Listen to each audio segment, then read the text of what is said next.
বনি আদম যখন মায়ের গর্ভ থেকে ভূমিষ্ঠ হয়, একটা সাদা দিল নিয়ে দুনিয়াতে আগমন করে, ঠিক কিনা বলে? হোয়াইট বোর্ড দেখছেন নাকি?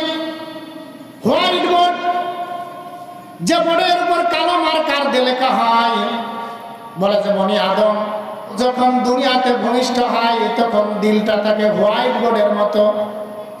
ইন্নাল আবদা ইজা আখতা খাতিয়াতুন নুকিতাত ফি কলবিহি নুকতাতুন সাউদা। বনি আদম যখন একটা গুনাহ করে তখন তার সাদা দিলের উপর একটা কালো দাগ পড়ে যায়। ফাইজা হুয়া নাজা ওয়াস্তাগফারা ওয়া তাবা সুকিলা কলবাহু। সুবহানাল্লাহ।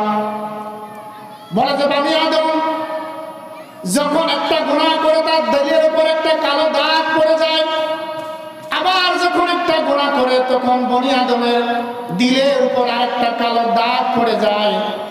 ফাইজা হুয়া নাজা ওয়াস্তাগফারা ওয়া তাবা সুকিলা কলবাহু।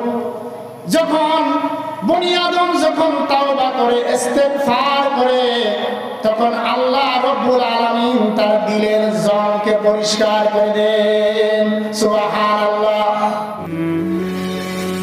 আসসালামু আলাইকুম।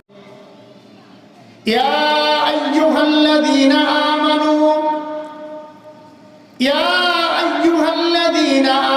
যকুরুল্লাহা যিকরান কাসীরা ওয়াসাব্বিহুহু বুকরাতাও ওয়া আসীলা। যারা বলেন আল্লাহু আকবার।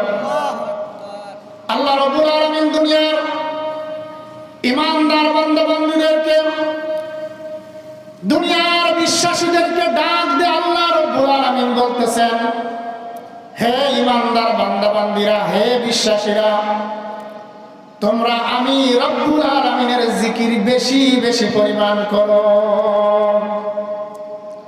কোন সময় জিকির করবে? ওয়াসাব্বিহুহু বুকরাতাও ওয়া আসীলা।